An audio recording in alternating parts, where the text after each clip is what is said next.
Dirt roads to rock crawling, two-buck chuck to screaming eagle, moonshine to 50-year-old single malt.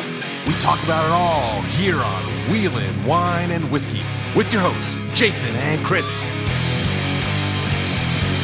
Welcome to the Wheeling Wine and Whiskey Podcast, episode 220. Chris, are you there? I am. Are you Caller there? number one. Caller number one. What the hell are you talking about? Hey, long-time listener, first-time caller. Ditto. Into Nevada. How about that? Shit, they have cell service in Nevada? Hey, better cell service in Nevada than in California, I'll tell you that, in Silicon Valley, where they invented these damn phones. Just for your Way house, better. anyway. Just for your house. I love it. Oh, that's good. Congratulations. How the hell are you? I'm pretty good. And you?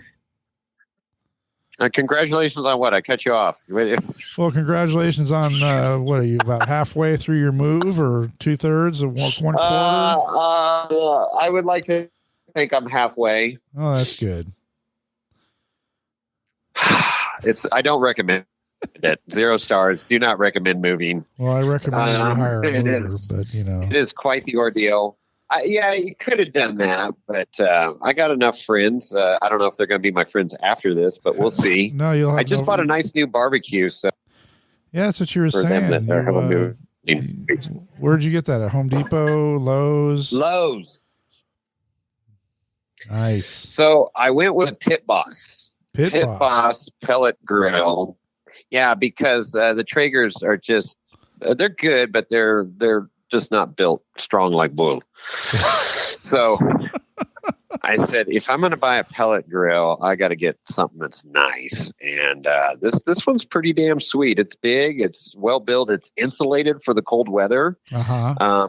It's got a gasket all the way around the lid, so it seals tight. It gets great reviews. My buddy Tom there in Sacramento has Pit Boss, and he's real happy with his. I know another guy that has one, and so I'm like, you know what? If it's good for them, it's going to be good for me. So it was quite an ordeal getting it, though. I had to. There's a Lowe's in Carson City, but they were out of stock. They had 4 in Reno, and so I had to go to Reno, which is like LA for us. And it was there, but it was an ordeal just getting it from saying, hey, I want to buy that to get it in the back of my truck. It took like 2 hours. I'm exhausted. I need a drink. I'm going to pour some drink here. Right on. Smoke wagon, small batch, straight. So let me tell you a benefit of living in Nevada. The Costco here has Nevada whiskeys, i.e. Free Range, i.e. Smoke Wagon, i.e. They got Kirkland Small Batch from Barton, 1792. That's the one that won in our blind tasting, if you remember, at Meadow Lake. At Meadow Lake, yeah. And it's $20 for a liter of cola, and it's 92 proof, and it is really freaking good. I'm telling you, for $20, you can't beat it. Well, that's good to hear. I'm going to be up there next weekend. I'll have to swing by the Costco in Reno where my mom lives and check it out. No. Yeah, you need to go to the one in Carson City. I don't know about the one in Reno. Oh. Reno's kind of crazy. Well, cray. Cray. But it's cray. Yeah, anyways, I'm enjoying it here so far. I'm going back and forth. I'm putting freaking 700-800 miles on my truck back and forth each week, but we're getting her done. It's going to be great. I love the slower pace up here. Weather's hotter and it's going to be cooler this winter, but I'm okay with that. Got a nice little homestead here. I got to tell this story. So last week, here comes I get a text from Amber. Hey, you home? I said, yeah. All right, Randy and I are coming over. So Slauson and Amber hop in the CJ7. Uh-huh. That's for sale, by the way. And I can testify it's a badass CJ7. So it's got the LS motor in it. It's got an LS in it. LS motor. Say, yeah, LS motor and 700 R4, I believe. I mean, it's built. It's got a beautiful cage. It's a badass mall crawler. I say it's a mall crawler because you wouldn't want to do any heavy off roading in it because it still has the stock axles under it. Oh shit! But it is a sweet, Jeep, mall rated Jeep. So. And I heard him coming up. I mean, the thing's pretty rowdy. And I'm like, okay. And so show him the house and stuff. And hey, let's go out to dinner. So we go out to dinner. And, we're going open. It had a soft top on it. It's got a metal top on the top. It's nice. But, no doors. And we're going 70, 80 miles an hour in a CJ7 down 395. And you kind of got to herd Jeeps down the road. The old Jeeps, the least front Jeeps, you just kind of herd them down the road. Right. And I'm like, well, at least we got a professional driver behind the wheel here. So then coming back from dinner, he comes into my neighborhood, just rips through the gears. Oh, I'm like, oh shit. And then he comes into the driveway, damn near hits the red limiter. He goes, well, I just want your neighbors to know, who your friends are here. So, sorry, neighbors. But, yeah, I haven't met any of my neighbors yet, but they're probably going, who the fuck just moved in next door? Well, endearing yourself to your neighbors is important. Right. Well, they need to know these are the people that are going to be here at my house. Right. So these are my people, and the LS is the song of my people. So there it is. Well, they'll form a lynch mob if they anyway. need to, so. Right. There's going to be a lynching. Yeah. Well, good. That's cool. So Randy and Amber have welcomed you to the neighborhood. Yes, they have. Another thing that I've discovered here in Nevada is there's no 10-cent bag charge for, shopping bags. Oh, uh-huh. So, and that's a California thing. She got one here. Well, I mean, they should and still then be aerosol paints and stuff. You can. Well, yeah, I recycle them, but I don't want to pay 10 cents every time I forget to bring a damn bag to the store. Right. You got to get your REI freaking fabric bags, dude. No. I knew that'd get you. I knew that'd get you fired up. You freaking Californians. Oh, geez. No, don't be like that. You are still a Californian. You've been a Californian. You were born and raised in California. Don't own a house. I was born and raised in California, but I was not. I don't own a house there anymore. Well, I'm a Nevadian. Okay. So, what do you got? What are you drinking? Well, I'm drinking some wine. I can't remember. I think it actually is DeRose Zinfandel, which is one of my favorite wines. Ooh, that's a good one. Yeah, it's a 2019. It's a little young, but it's drinking great. It's got the great, peppery following and flavors that I like. So DeRose Zinfandel 2019. It's super good. And I've been busy. I mean, it's busy. My busy's been not moving from California to Nevada, but I've been busy with life, work, and dealing with my daughter's desire to buy a car. Oh my God, your daughter's driving. That's right. Yeah, well, she's been driving for almost a year. She's going to be 17 next month. That's what I'm saying. But the positive is that she doesn't get your trucks all dirty now. Exactly. So what did she get? What well, you're going to like this. You're going to love this because she bought it's a Ford. It's a Ford. She bought a turd. Say it's a Ford. Say it's a Ford. Say it's a Ford. Say it's a Ford. Woohoo! I knew your daughter was smart. Well, it's just they're the cheapest cars you can buy right now. So, Oh, okay. Okay. What kind of Ford did she get? She got a Ford Focus. That's good. ZX3. So it's a 2-door with a hatch. And I'll tell you, there's some funky things about this car. I took it last weekend when she's like, "Hey, I want to buy this car." It's like, this is where it's at. I want you to test drive it, and I'd like to test drive it and check it out. I'm like, all right, let's go check it out. So last weekend, 2 weekends ago, we went as a father-daughter team. We drove over to where this car was located, and it was garaged and kept by a young lady that had used it to move herself back and forth from UC Davis down to Livermore when she was a student. So it was well maintained, but it had 99,000 miles, and it was, maintained. Oil changes were regularly done and whatnot.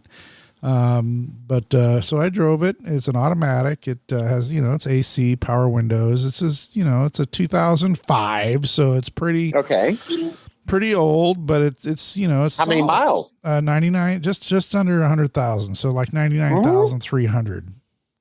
What color? Because that's important. I think it's silver, actually, like a dark slate silver. Really? Okay. But it's a neat little car. It gets up and goes pretty good for an automatic. And I flogged on it a little bit on the back roads of Livermore, and so I gave my nod of approval for it. And then we went to the negotiation phase and ended up buying. Oh gosh. Yeah.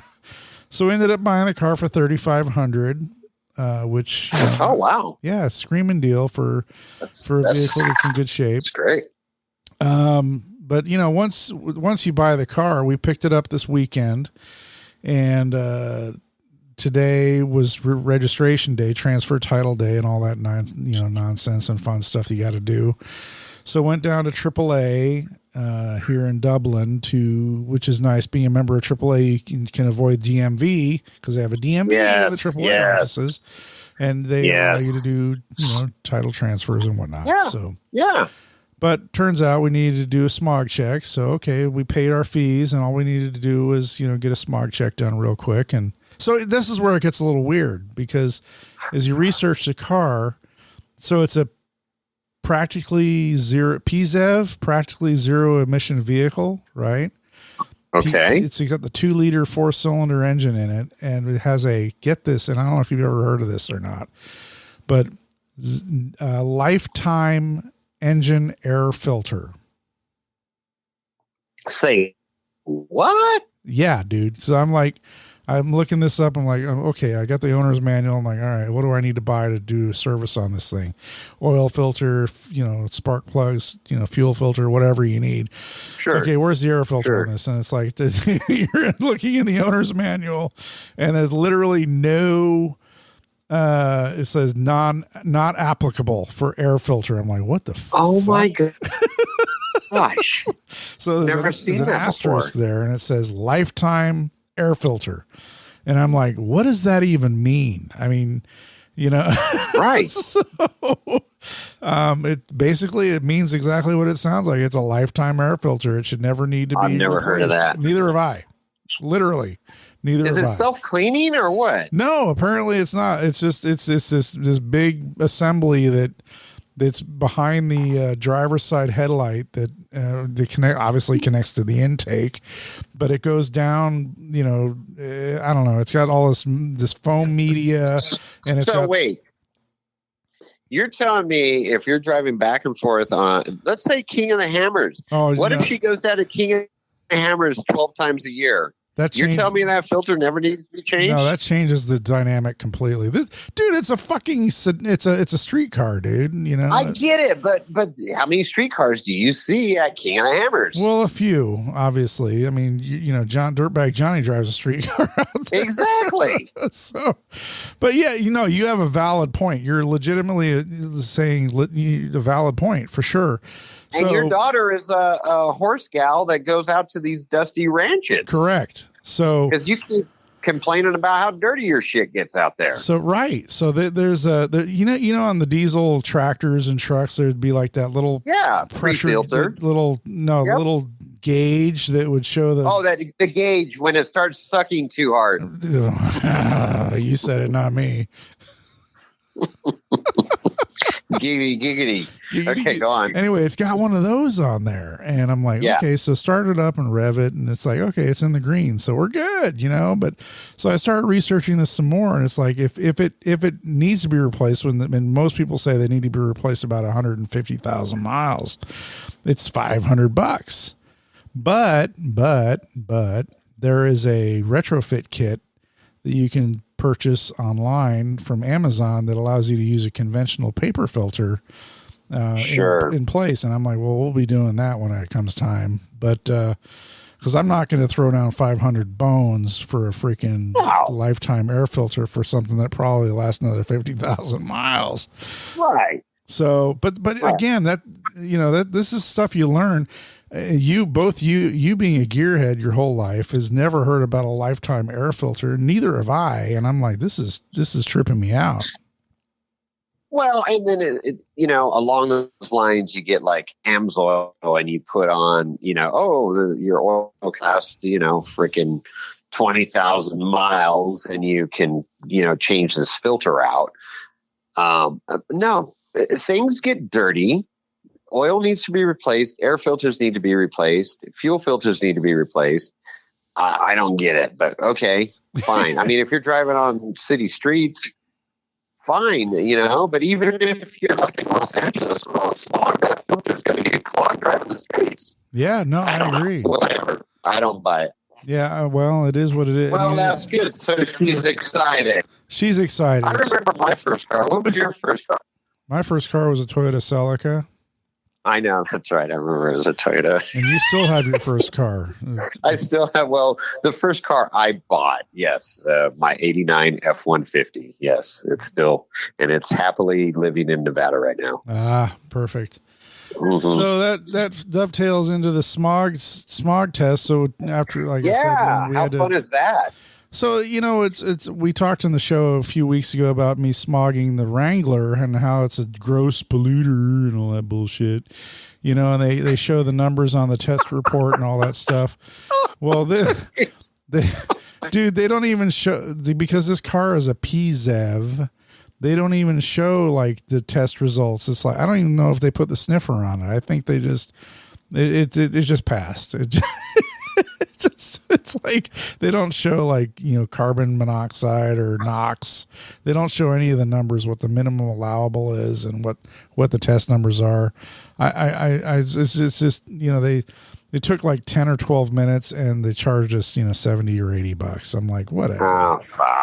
But I mean, it's just so funny how the state of California, how they categorize vehicles. I mean, if you're driving a 4-cylinder econo car, with it's labeled PZEV, it's everything's fine and dandy. But if you're driving an off-road vehicle, that pollutes the environment, we're gonna sting you real hard and make it difficult on you. So yeah, I mean, I'm kind of I get where you're coming from. Is I'm over it, but at the same time, I get what they're doing. But damn, they're damn near making it criminal. Exactly. Well, it's interesting. Yeah. Well, that's a whole nother podcast, but for sure. One observation I did make going to Reno today is I saw my first Tesla in northern Nevada. You don't see any around in Carson Valley area. Really? And I did see my first Prius today. Yeah. You don't see any Priuses or Teslas here. Speaking of Priuses, I saw a commercial on TV the other day. I was watching a show and they had a commercial for Prius. I guess the next generation Prius they're touting is going to be badass. I don't know what that means. Okay. But it's like, I don't know. I'm just saying, I mean, I'm sure the Snail Boys will comment on it, but it looks like I mean, just the snippets they showed of it, it looks like it's going to be. So are you making that statement that it's badass, or is Prius? Well, no, this is what Toyota's saying. I'm just. Well, of course they are. Hey, I just came out with something new and it's badass. Of course I'm going to be promoting my own product. Well, I mean, it's going to be sleek and mean and nasty. I don't know, whatever. But I'm going to argue that I don't know why Toyota. You're not buying a Prius, are you? Oh, yeah, I bought two. Oh, fuck. Well, if I had your money, I'd burn my money. No, the argument is, why does Toyota still make the Prius? Because every one of their other cars is also a hybrid. It's like they don't need that funky looking ass moon buggy weird shit vehicle on the road when they have a Corolla hybrid, a Camry hybrid, a freaking RAV4 hybrid, blah, blah, blah, blah, blah. Anyway, this isn't the Toyota show. Who cares? No, it is not. Let's get back to Jeep talk because I got something fun fact for you that you're going to enjoy. You come up this next weekend. Hold that thought for a moment. Oh, okay. There's a segue I need to make. And while you were off gallivanting, moving your ass all the way from California to Nevada, I called a friend. You phoned a friend? Or a friend called me. And a friend called you? You have? Yeah, I have one or two friends. Okay, perfect. And we recorded a quick little segment that I'd like to plug in here for our listeners' enjoyment. Really? Oh, okay. Yeah. Do I know this person? Oh, you do. It's Hot Rod Rodney. Oh, JL. He's making quite the, he's coming up on Kevin Jones and Amber Turner numbers here, man. What's going on? He's slipping me dough, dude. Dude, I didn't get anything when I had him on the podcast for Pardoe Trail. Well, see, this is where it's at. You're getting pushed out and he's moving in. So yeah, I am feeling a little threatened right now. I'm not going to lie. All right. Well, let's, all right. Well, let's hear what the future co-host of fucking Wheeling Wine and Whiskey has to say. It's all about mochas and lattes. Perfect.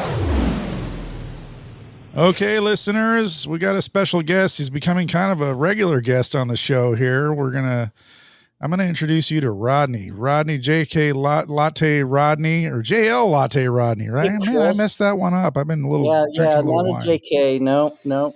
JL all the way.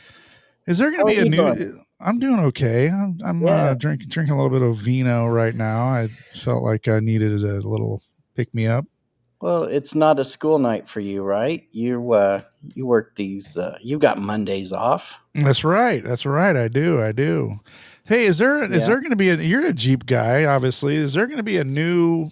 The JL's been out for quite a few years now. Is there going to be like a JM or something? Or how's that going to work? Are they going to change the alphabet and have a revised version, like with all independent rear suspension, front suspension, or whatever? Have you heard? Do you have your Chris? I'm not in that deep, right?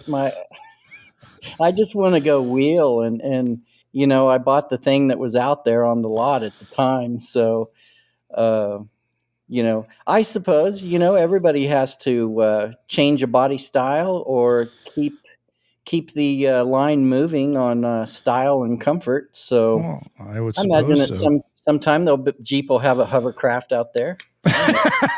Just fly over the Rubicon. Yeah.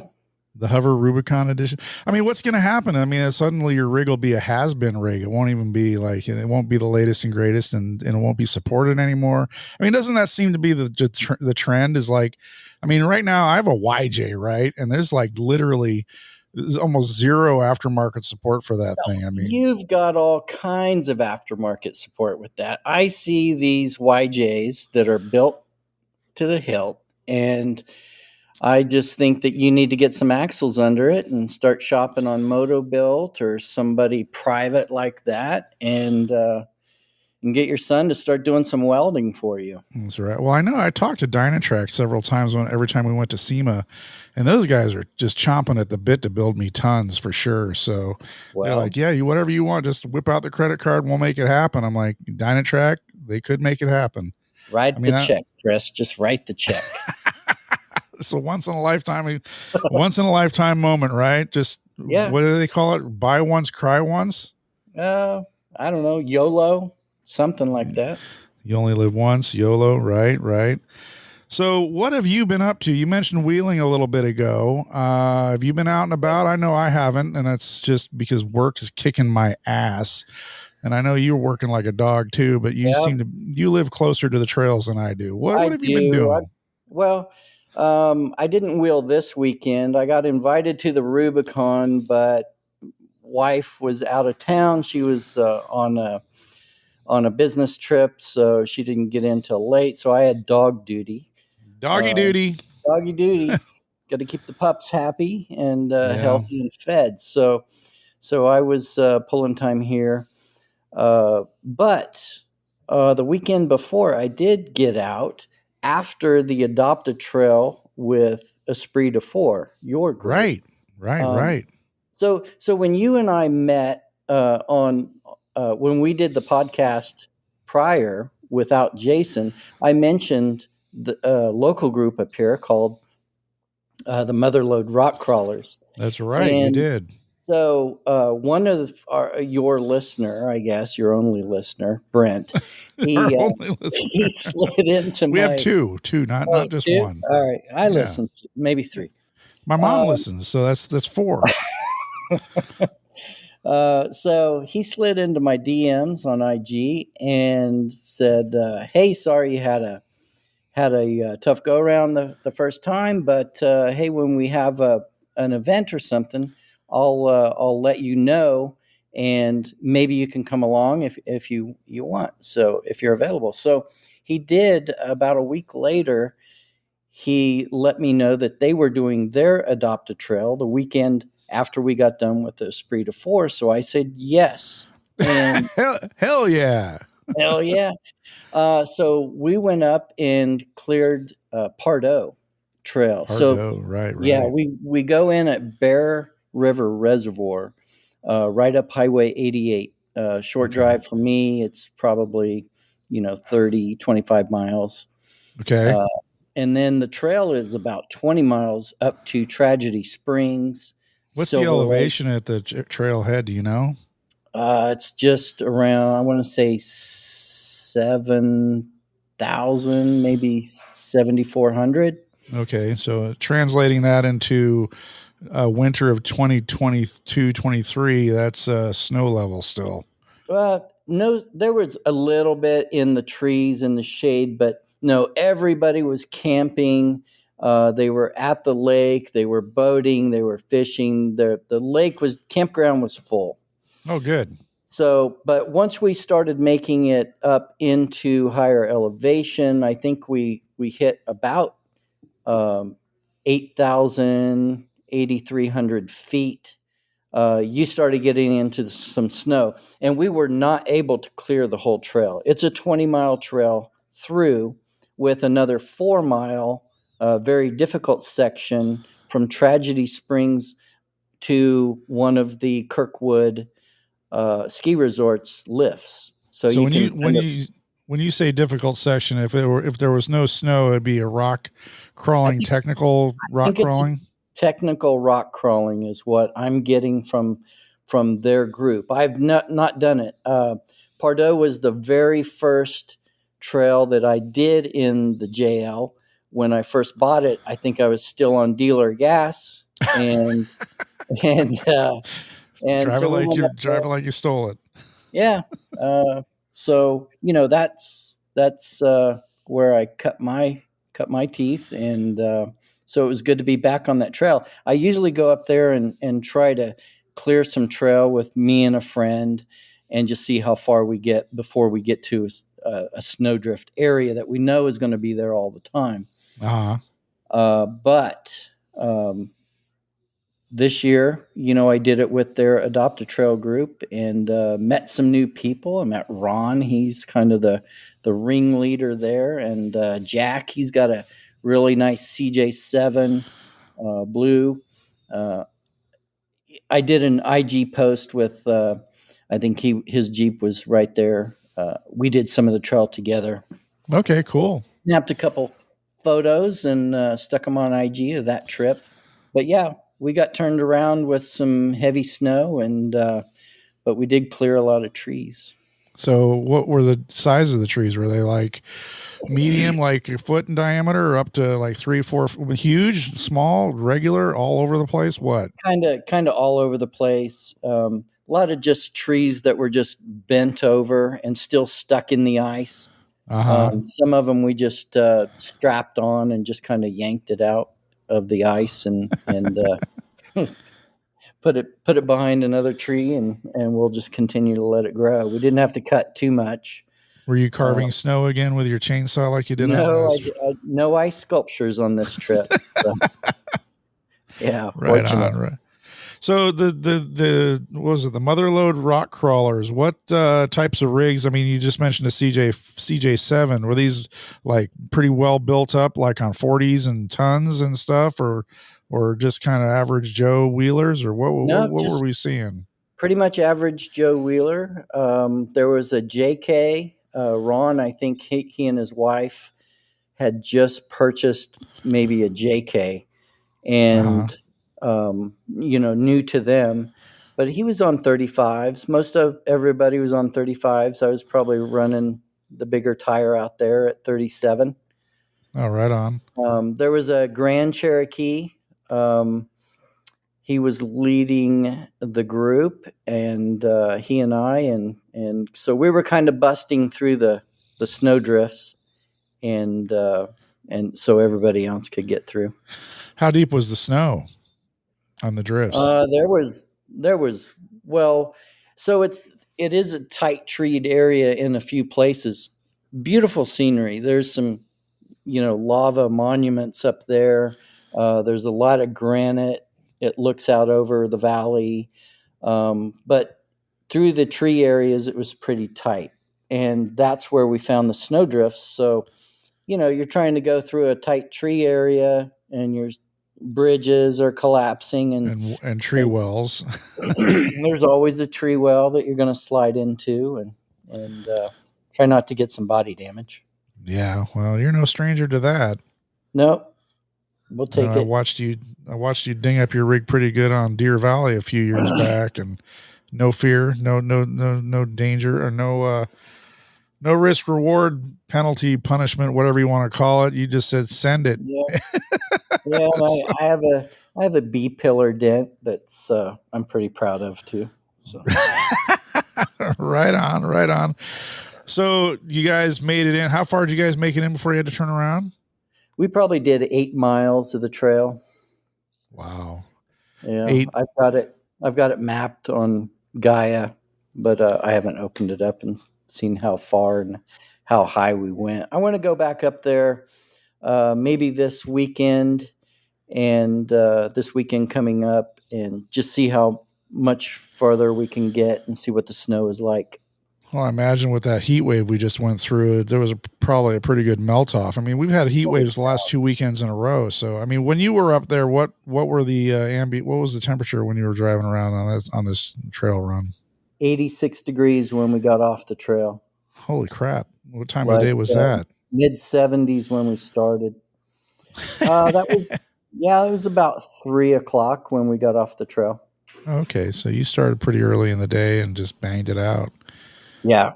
We started. That's cool. We all met up at, I think, Amador Station. It's a little gas station, kind of last chance for gas before Bear River Reservoir. And so we met there at 9, and then about 9:30 we were all heading out.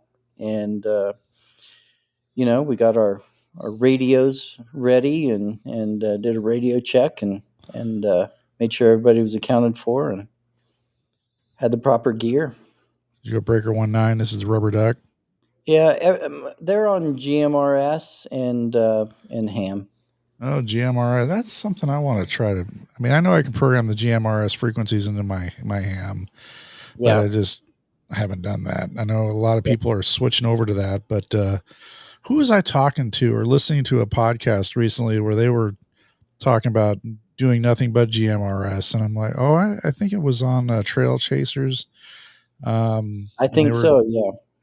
One of their newest episodes, I'm so far behind on podcast episodes right now. They're just a big jumble, but I know that the GMRS has become very popular, and I know Tyler from Snail Trail 4x4 can speak to it, but I believe they have a GMRS repeater now installed on the Rubicon. So that's certainly given it more credibility and more users. And of course the cost of entry into, or the ease of entry into the GMRS world is certainly better, because you just purchase a license and a radio and go, and off you go.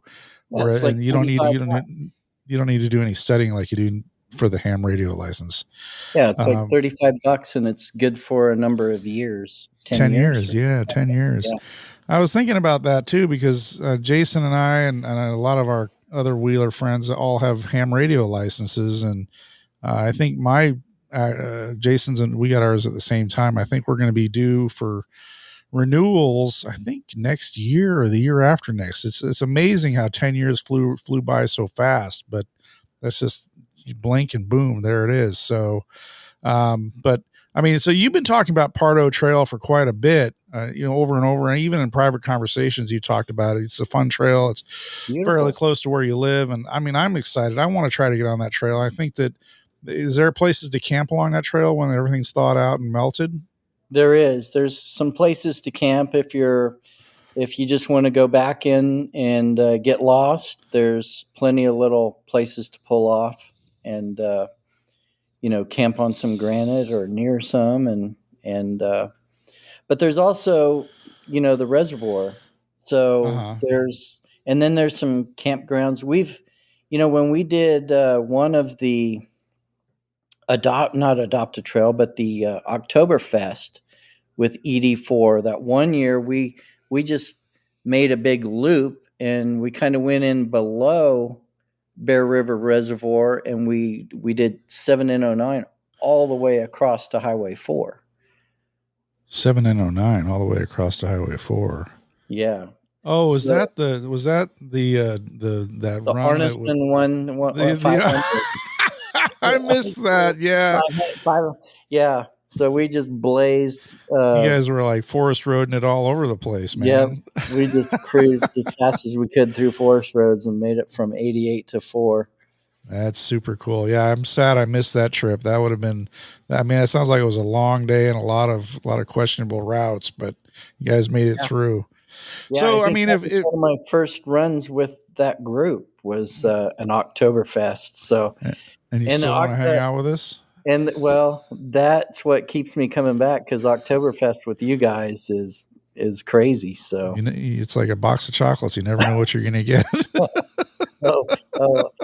After the first year, you know exactly what you're going to get year after year. So you don't know what you're going to get, which is fun. A lot of nuts. Good. So, with the Mother Lode Rock Crawlers again, you give them a shout out on the show? Yeah, I'll go out with those guys again if they give me a heads up and I can make it. Cool. How do you do? I mean, maybe we need to get one of the representatives from that club on the show one of these days and let them toot their own horn. But that's sounds cool. I mean, I want to check out that trail, and having you inform me about potential camping sites. I mean, obviously, I want to try to Lance life it up a little bit, and if there's a campground that we can get the truck and trailer into with the camper on it, and then go into the trail. I'm so close, Chris. We may as well just live the life here and camp in your driveway. I've got a few spots. I've got a place away from here. You can get in on the acreage and no one will know. Will you be far enough away but you won't hear the banjo music or what? Yeah. Well, my banjo music or your banjo music? Let's clarify that. That's right. You got a pretty mouth. Hey, I heard you went and potentially were looking at a truck and camper recently. Do you want to entertain any clarity on that or no? Oh, something came up on one of the Ford truck traders on the IG. So I called instead of DMing the guy, and he called back. So I went and I bailed. I drove 2 hours and went and looked at this truck and camper because it looked good from pictures. But I got there in person and drove it. It wasn't that special. It had a lot of dry rot in the camper and stuff like that. But it would have been I would have been living the Lance life. So, hashtag Lance life. Hashtag Lance life. But no, I think Lance trailers have come a long way since this one. So, well, I'll tell you what. You own an RV. You actually own a motorhome, right? And you also own your R-Pod. So you're no stranger to the RV and whatever you want to call it, the glamping life. Which surprises me that you don't bring the motorhome down to King of the Hammers, because that would be, the real deal having that down there. Tow your latte maker down there and Yeah. I mean, that would be ideal, but obviously you make do with your R-Pod, but having the Lance life is man, it's way better because at least for us, and we've said it numerous times on the show before, the ability to be able to pull into smaller locations if you're not towing, you can just pull into a regular parking space in a shopping center. I mean, that's the real plus. I mean, if you're a 40-foot motorhome pulling a trailer, you're a little bit more limited as where you can and cannot go. No, my Southwind it's a 2005. We've had it for a long time. It would tow it. I could tow the trailer with it. It's a Ford F550 chassis, I believe, and it's a Class A. But I think the reason why I don't ever take it to King of the Hammers is because I kind of do a quick trip. Right. I'll do 4 or 5 days where, our camp is so big. There were 70 rigs in there. How am I going to show up midweek? And actually, I showed up on Tuesday night during the Ultra 3 event, and it was even hard to get my Jeep and my single axle trailer in there. Well, yeah, you drove through a freaking parking lot. I did. Yeah, I mean, you showed up in the middle of the night, and I had already gone to bed, I think, because I woke up in the morning, and there you were. Boom, you were parked right next to me. Yeah, well, that was probably the earliest I've ever shown up was probably 7 o'clock. I think I rolled in there right after sundown or so. No, there's no fucking way, dude. Because I mean, I got hammered that night, and I was past. I think I was wandering through you were in bed early. Well, no, dude, because the Ultra 3 race was going on at like 10 p.m. and I was watching it until from 10 to 11, and you weren't around. Okay, let's settle this once and for all. How big was the tree stump that was burning when you went to bed?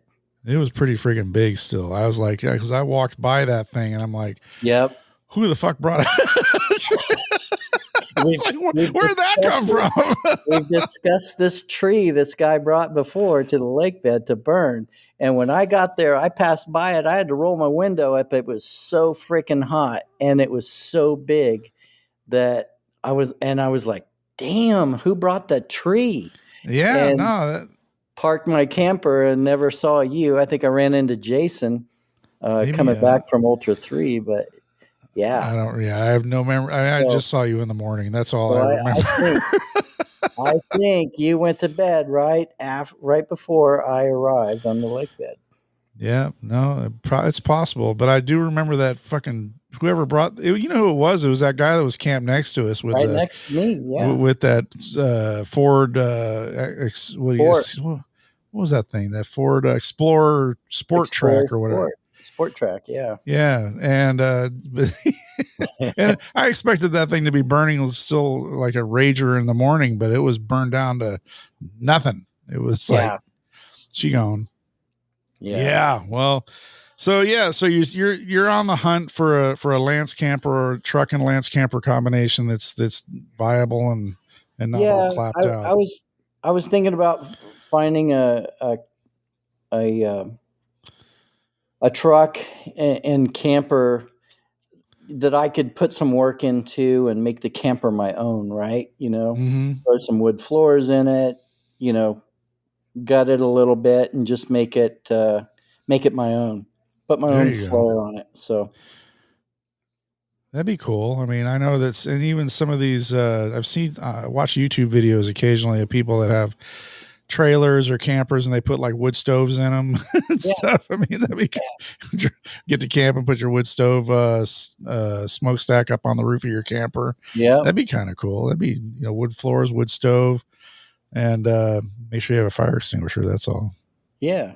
Yeah. And don't get any backdraft like Horton had in his teepee.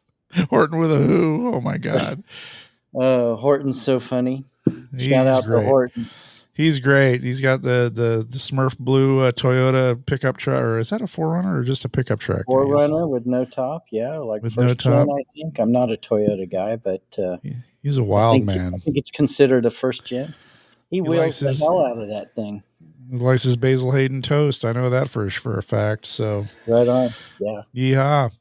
Well, cool, man. I mean, this is I'm excited. I know I've been just shortchanged all summer long about wheeling and whatnot, and I'm just trying to get ready for this. Got a big event at work happening in September. Things have just gotten piled on me, so and I'm stressed out. But I want if I I'm going to be up at Sierra Trek here in a couple weeks, and that's going to be super good. cool. And then that's gonna be a quick trip for me. But I'm not gonna bring the Jeep. I'm just gonna go up and hang out. Yeah. And camp and socialize and whatnot. But hopefully maybe you and I can go do this Pardoe Trail sometime in maybe September once all the dust settles at work, or maybe even October before the snow starts to fly. Yeah, absolutely. No, it's a beautiful trail. It's not. I don't think it's as widely known. As like Deer Valley, Slick Rock, and Sourgrass. Sourgrass. I heard that one's like been pounded because nothing else has been open. Yeah. Yeah. I guess a lot of the trails that up on Highway 4 still are not open. They're supposed to open like July 31st or something like that. Yeah. So I don't know how much work has been put into opening up Slick Rock, but last photo I saw, and I think it was a current photo, there were trees across the entrance just to get to there where we parked, where the information board is. Oh my God. That's like the very, very, very, very beginning. Very beginning. Yeah. Before you even get on the trail. Yeah. I mean, because you park there, you take a couple photos and then you drive for about 10 minutes before you even get to that bypass not the bypass, the reroute. Yeah. Which is no joke, legit, wheeling right there. That's a huge rock pile. Pick your adventure there. I mean, you can go bypass, you can drive the hard gnarly stuff. You can play there all day. I think people just go there and play there now. They don't even go on the regular part of the trail. Yeah. I've seen it. When I got there one time, there was a flat fender with ORIs. He was in a pickle on the side of that hill. I don't know how the hell he got off of it, but I didn't stick around to find out. But he had some help there. But he was trying to come up it. As we were going down, he was trying to come up the far right-hand side.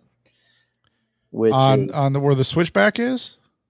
No, so as you're going down on the left and then toward the trail, he was in between the bypass and the trail that normally takes you down. Right. That big rock section. He was coming up a huge rock. Oh boy. I don't know what he was thinking. He was thinking, I'm going to kick except ass. for to challenge himself. And it's pictures for the gram, baby. Yeah. Well, cool. Well, right on, Rodney. I appreciate you popping into the show for us. The very cool update. I'm getting excited. I want to go play on Pardoe. I just need to get out and do some mountain therapy. That's for sure. I know this has been. You'll be up there at Sierra Trek. I think I'm going to come up the week after. I think is when I usually go up after everybody's gone home. I'm not going to be there. So no. Maybe I'll see if I can return, but I'm not holding my breath. I've got some family obligations that weekend that are shortening my trip. I'm going to make it up for Trek and see everybody, and it'll be good. Obviously, looking forward to the campfire, looking forward to Saturday night after the dinner, and the raffle that goes on when Jason's going to be emceeing that whole operation, and right, it's always a good time. So the bar will be flowing. I'll be drinking some Jack and Cokes, and so it'll be good. Yeah, well, save me a spot. You usually do. You usually are exiting, and I'm usually coming in. Yeah.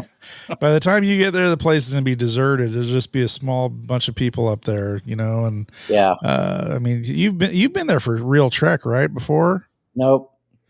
Oh my God. That's a sight to see. I mean, it goes from, I've been there before Trek and watched the build up and left in the middle of it. I've been there the whole time and watched it ebb and flow. And it's just, it's like, well, we've said it before on the show. You watch this city get built. Yeah. City get built. I mean, it's by the time all the dust settles, there's probably, I don't know, well over 1,000 people in it's Summit City there at Sierra Trek by Meadow Lake.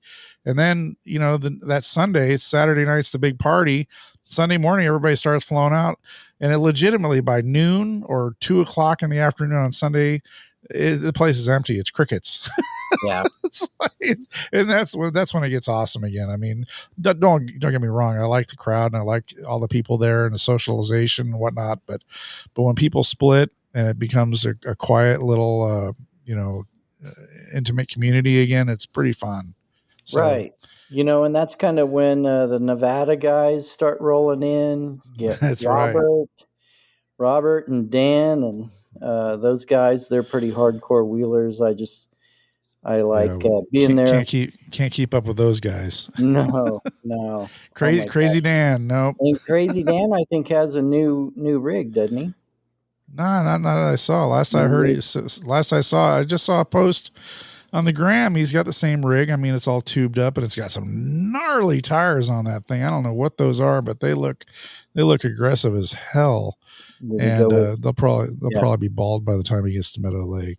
But, yeah. No, I think Dan was building a rig and he was going to put those axles underneath it. Oh, really? I haven't heard. Last time I saw Dan was last summer when I was driving out and he was driving in, and we talked for 2 minutes when we were passing on Meadow Lake Road, and that was about it. So, yeah. Anyway, always good to see those guys. Absolutely. I'm looking. I mean, it's not going to happen this summer probably, but hopefully soon we can all get together and party like rock stars again. So, Rodney, thank you for showing up, coming on the show, and sharing your stories about Pardoe. That's awesome. And the Mother Lode Rock Crawlers. So, yeah, very cool stuff. Yeah. Get out there, people. Keep those trails open. And pick up your garbage for sure. Well, there you go. How about that? JL Latte Rodney coming in with some Pardoe news. I like that he's helping out these adopted trails. That's good. Keeping trails open for fellow four wheelers. That's all. Heck yeah. Throwing down a shout out to the Mother Lode Rock Crawlers, which are taking care of Pardoe, which is awesome. I know a couple of those guys. Do you? I haven't been wheeling with them a lot. I'm ready to go wheeling, man. I'm looking forward to Trek. Well, you're like 20 minutes from everything. Gonna get the smooth done. No, I'm like to Trek. I'm like, cause I got to go up to 80 through Reno, and then come down. Or I could go around the lake. I guess I could go around the lake. I got lots of options. I don't know. I got to figure this out. Probably. Lorenzo has been. Oh no! Don't mention Lorenzo. Oh, really? He's on strike. Wow. He's with the Screenwriters Guild. He's on strike, dude. Don't even go there. Screenwriters Guild. He doesn't even know what the Screenwriters Guild is. Well, he's starting to warm up to Nevada a little bit. Well, he's on strike. So, but my property's fenced in except for the front gate. And so I'm a little worried he's going to run off. But he's not like one of those homing pigeons that's going to run back to Livermore or San Jose. So I'm not too worried about him. But there are fellow donkeys. There's a fellow donkey in the neighborhood. I heard him. And Lorenzo perked up and got super excited. You know how dogs get the zoomies when they get all excited and run around in circles? Yeah, Lorenzo's run around in circles when he heard the other donkey. So you didn't put a they were trying to communicate, but no, but Lorenzo was trying to communicate back, but he's so acclimated to the English language and Spanish now. He doesn't even speak Donkinese anymore. So I don't know what's going on. Donkinese. It's like Donkashay. Anyways, so Rodney, if you're taking over my job, I want lifetime lattes, lifetime of lattes to some kind of payout here for my 4 years of this podcast. Good luck with that. Yeah. But what I was going to tell you is that Randy made this observation when he was here slossing. He looked over at my neighbor behind me, and there's a couple of Jeeps sitting out there in the field. Uh-huh. And he goes, "Hey, I don't know if I'm saying this verbatim, but it was, you get the gist of it here." He called it the rectangle headlight Wrangler Mafia. Oh, they're YJs. Yeah, they're YJs. I got the YJ Mafia right behind me here. So could be good. Your people are here in Nevada. So right on. You know, you can come meet the neighbors with me. Are they abandoned, or are they like in operational No, condition? they look like they're operational. They're not like hood up and on, jack stands and shit. Or cinder blocks. So you're right. It looks legit. So there you go. Well, so your people are here. There are Jeeps and off-roaders all over the freaking country and world for sure. And it's funny because I driving around the neighborhood this morning or this afternoon, I guess, and I noticed a guy that I've never seen his garage open in the hood here. He had his garage open, and I'm like, he had a Jeep in there, and I'm like, shit, that's cool. So he also has a Ram out in the front. This is his tow rig. So that's. Oh, so he's really delusional. Oh yeah, for sure. Or super cool. Either way. Or super cool. Oh my gosh, I love it. So I did a bucket list item. I booked this. Well, Dave Code of Code Nelson, our law firm lawyers here, our law team. Yeah, our law firm of Code Nelson. He booked these tickets. Well, actually, I think it was Uncle Jesse that got the tickets. I may have misspoke there. Anyways, one of them booked these Hank Williams Jr. tickets almost a year ago. Uh-huh. I didn't know I was going to be moving in the middle of this concert. So I went to Hank Williams Jr. at Ironstone Winery in Murphy's, California, Saturday night. And so we had a group of large concert venue. Yeah. Yeah. I'd never seen a concert there. I've seen the venue. I've been to the winery. Their wine sucks. It may be better now. Full disclosure. No, full disclosure. Well, I call it like I see it, Chris. I know. Toyotas suck. Ironstone Vineyard sucks. So I haven't had their wine in a long time, so maybe their wine's better. But anyways, this was years ago when I was there, and it's like the Disneyland of wineries. It's a super cool place to go if you're ever in Murphy's, California. I recommend you going there. But, you can wine taste, which means you take a little sip and dump. Take a little sip and dump. Don't wine drink there. But maybe it's better. Who knows? I don't know. I don't know anything about wine. So we're coming into this concert venue, and there's like, a mile and a half road to get to the venue. So we're like, okay, we're going to leave an hour early and get there and see the pre-show and stuff. Dude, bumper to bumper traffic, sold out crowd. Now, mind you, I don't know how many years Ironstone has been doing concerts, but I know it's been more than 5 years. Okay. So what's and in 5 years, you can fucking figure it out. 10,000, 5,000? I don't know what. Oh, there was at least 5,000 people there. At least. I mean, I saw there was the how do I say this?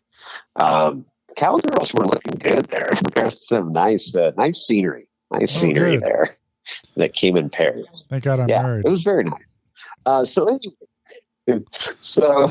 anyways, we get into this gridlock. There's no police escorting, making traffic flow. There's nothing. Over 2 hours to drive a car a mile and a half. Holy smokes. Let that sink in. 2 hours to go a mile and a half. I will say it one more time. 2 hours to go 1.5 fucking miles. That's effed up. We got out of the car. And we walked. So Dave, myself, a few of us others ended up walking a mile and a half to the venue. Wow. Took about 40 minutes, 40 minutes. In the heat, it was like 114. Can't be more than 114. It was pushing 100 degrees though. I'm not shitting yet. Like 7 o'clock at night, 6 o'clock at night. Yeah, it was hot last week. Finally get to the venue, and luckily somebody had the foresight in our group because we were all pissed off. Said because they parked the cars down in Murphy's, downtown Murphy's, and they said no, we're going to go back because we'd have to hike back 1.5 miles to the car. So, long story short, we get to the venue. It is a shit show. We have seats. There's seat-belong seating. We have seats. We have awesome seats off to the side of the stage. Great concert. Hank put on a great concert. I've heard horror stories of Hank being super drunk and, walking off stage or, not even putting on a concert really well. But he put on an excellent concert. In the middle of the concert, they dropped down what do you want to say? Fucking screen behind him that covered up the drum set and all that other stuff, right? So, curtain. That's what I was trying to say. Curtain dropped down, and they put out a chair, and he sat there with his guitar and played acoustic. And I love acoustic when, that's when a true artist comes out. You're not like Milli Vanilli lip syncing to a fucking song. So he played acoustic, and he played snippets. Do you remember Milli Vanilli, the lip sync king? Oh yeah, girl, you remember that? Okay, yeah.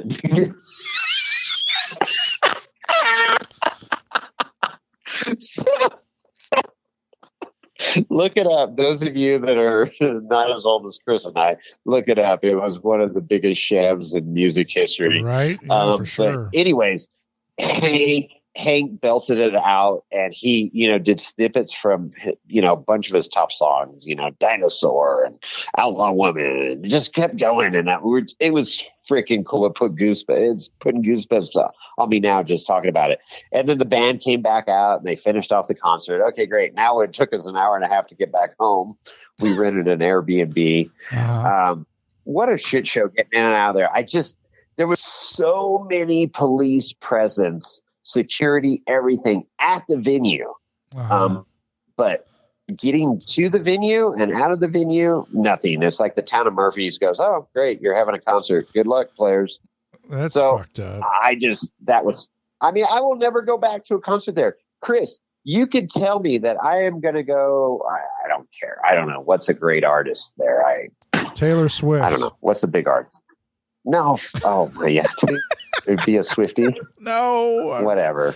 That's happening at Levi Stadium next weekend. How about Tyler Childers? Chris goes, Jason, we got tickets to Tyler Childers, backstage passes. We're going to hang out and have dinner with him. We're going to drink whiskey with Tyler Childers. I would say, where's it at? And you go, Ironstone Vineyard. I go, sorry, I'm out. I will not go back there. I'm out. Wow. Not going back there. That's how strong I feel about that. Wow. So, but what was cool, I don't know what our listeners think about artists doing covers of other artists. So like Hank did a cover, Leonard Skinner. I love it when artists, do covers of other artists. And I don't know what our listeners think. I'd love to hear. Exactly. And I would love to know what people think. I mean, there's covers all the time, but when you see it live, and it's, when Prince passed, I went to the Chris Stapleton concert at Berkeley at the Greek. The Greek. And if you've never been to the Greek and you're an audiophile and you love seeing live acts, you've got to go to the Greek at least once. You're like, Berkeley sucks ass. It totally goes against every, thing I believe in that town. Right. But yep. The Greek theater is freaking awesome. And the experience to go and to see Chris Stapleton at the Greek was phenomenal. But he did cover of Purple Rain, and he did a Prince tribute that night. It was shortly after he passed. And it was like, it was awesome. Just those are great experiences. So anyways, I would be curious to think what our listeners think of covers that artists do, and maybe mention what, they saw that was on the top. Like I say, Chris Stapleton doing a tribute to Purple Rain, Prince was freaking awesome. So anyways, I'm an audiophile. I love music. I got this new house now. I am not getting cable TV. I refuse. I'm done. I'm doing YouTube stuff. I'm all my offer, Big Tire Garage, Mischief Maker TV. What's the tow company out there? Come on, out in Utah. You're talking about Matt's Off-Road Recovery. Mm-hmm. Matt's Off-Road Recovery. Thank you. Of course, Trail Hero has there. We got to get Rich on here soon to talk about Trail. Oh, yeah. I'm going to start getting pumped up about Trail Hero. But anyways, I'm going to do YouTube TV. That's what I'm going to do. So, anyways, good stuff, man. Cool. Hank Williams Jr. I finally saw him live. Well, there you go. Bucket list check. Boom, check. Moving to Nevada, check. How about a contest Getting winner all my check? shit to Nevada, not yet. What? Contest winner check? Oh, hey, let's do that. That's right. We got to announce a winner here. Fuck yeah, we do. Winner. Winner, chicken dinner. Wow. All right. So we did the random number generator, and this was for the Ancient Order of the Deep. Ancient AOD. You get to choose. AOD. You get to choose. If you've got a beard, you can get the beard package. If you want the dry hair care package here. Let's see. Okay, so do you have the winner's name in front of you, Chris? I got it right here. I do, but you probably do too. Okay, go ahead. Announce it. So do you have a drum roll? Do we have a drum roll on our fancy? I don't. If we were doing Riverside, I'd had a drum roll, but no. What was that in a Christmas Story? Right? Everybody. The winner of the Ancient Order of the Deep contest is Wreck-It Rob. Wreck-It Rob. I love it. Wreck-It Rob. 78. Wreck-It _, so it's Wreck_It_Rob 78. That's right. Rob, welcome to the Ancient Order of the Deep. I know you're going to love it. I am particular. I don't know if you're like me, Chris. Like, I like to change up my shampoo once in a while. I got my 4 fads, but you got your Nexus or what do you got? Paul Mitchell, man. 30 years, Paul dude. Mitchell. You haven't switched. You use the same shampoo every freaking day. Every day. Dude, I love changing up. Like, I go from Dial to Irish Spring. I don't like Dove. And I don't like Old Spice. Like you like Old Spice? I do like Old Spice. I do like Old Spice has stepped it up over the years. They came out with the new scents. Anyways, I like to change up because, you take a shower every morning, night, whatever your ritual is. And it's like a new scent. It puts you in a new frame of mind. Like this Ancient Order of the Deep, it is it honestly is. It's a cheap reset. Put a couple different, you don't have to be like I don't want to say a woman that has 16 different soaps in their shower, but, a couple different shampoos and just change it up. And like when I bar soap, and I run a bar soap down to the nubs, man. When you can't hold it in your hand anymore, I throw it away. And then I'm going to throw a new bar soap in there, but I change it. Every bar soap is a new Dial or Irish Spring. Anyways. Yeah. Maybe that's TMI for too many people. I don't know. Probably. Anyway. But my point of this conversation was that I love the scent of Ancient Order.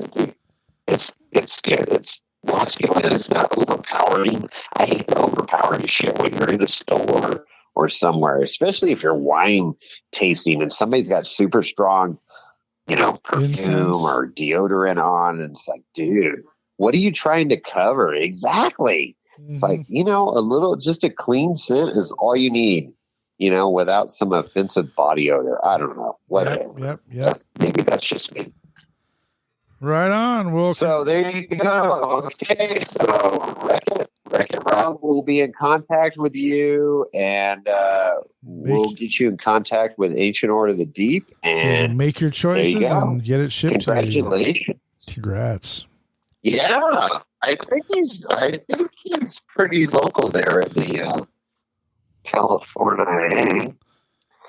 So, anyways, I don't know what else you got, Chris. You got anything that's really else? it. We're running along. That's super cool. Wreck-It Rob, very cool. I'm really happy that you're the winner, and like Jason said, get a hold of him, and we'll put you in touch with Ancient Order of the Deep, Dirtbag Johnny, and we'll get you your prizes. So I just got to say this right now. I've got this house with zero furniture in it. I've got my camp chair, our reclining camp chairs, from Costco. That's my chair. That's my one chair in the house right now. And that's what I've been sitting in. And I'm looking out at Job's Peak, and Job's sister right now still has freaking snow on it. Yeah. It's just crazy. Here we are almost at the end of July and still snow. I drove over Ebbets Pass from Murphy's to Minden. Oh, Ebbets Pass goes up to like 8,700 feet. It's pretty high. Oh, yeah. It's just shy of 9,000 feet over Ebbets Pass. And there is a lot of snow up there still. Oh, I bet. So the winter that keeps giving, and I love it. I mean, just it's awesome. Well, awesome. That's great news. And I did get a quick update. Well, it is. And I did get a quick update from our chairwoman of Sierra Track, John and Renee Allen. John's been working his ass off up there getting the well reset. Uh-huh. There was a lot of good. The well wasn't up to par, but it will be now. And Renee, oh my gosh, I don't know. I don't think she has slept here in the last 3 weeks, and the next 3 weeks leading up to Trek, I don't think she's going to sleep. I feel for them. They've been pouring their heart and soul into this event.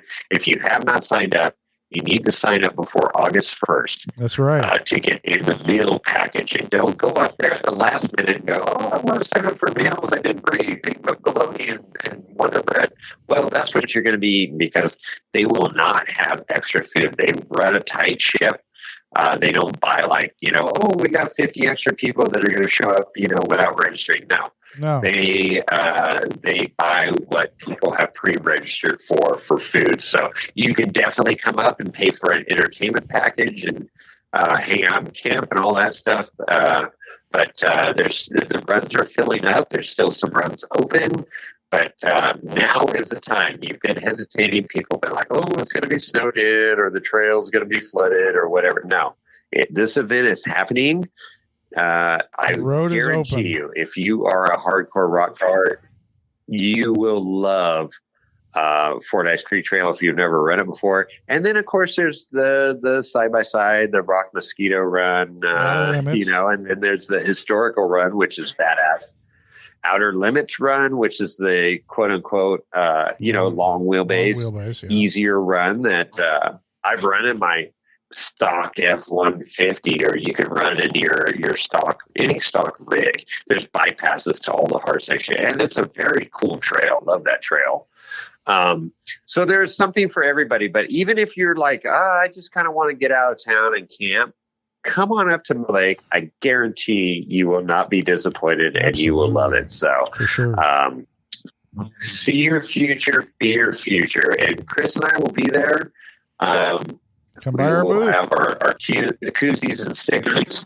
And we'll have our banner up. We're gonna guest bartend, Chris. Oh my God! This could get ugly in a hurry. One for you, one for me. Two for you, Saturday, 2 for me. 3 for you, 3 for me. Exactly. I see a lot. I got some ideas. I gotta find out what I can do, what I can't do, but I got some cool ideas. Oh boy! For people coming up to the bar in the couple hours that we're gonna be bartending on Saturday afternoon. So, So if you're out there, come see us at the booth. Come see us at the bar. We like to party. Ooh, party on, Garth. So be good. Party on, Wayne. All right. Yeehaw. With that. Hey, so you need to be able to get a hold of us at wheelingwineandwhiskey.com, which is our website where you see all of our old episodes. past episodes. Sorry, not old episodes. And you can, of course, see our merch where you can find our element fire extinguishers and so forth and so on. You can also go to the IG, which is at Wheeling Wine and Whiskey. Don't forget about that. Yes. That's great to go there, and you can, what can you do there? I've got 3 rabbits on my lawn right here now. Oh, rabbits. Hassenpfeffer. Rabbits. So if you anyway, you can also contact us and leave a voicemail at 408-800-5169. That's 408-800-5169. Leave a voice message and more than likely it'll get played on the air or on the show. And if you feel like emailing Jason or Chris or Lorenzo, you can do that. Jason, Chris, or Lorenzo at wheelingwinewhiskey.com. And Jason, anything else you want to mention? Final thoughts. Yeah, Nevada is awesome. Sierra Trek 2023 is going to be awesome as well. Hope to see everybody there. Hell and yeah. with that, we're out.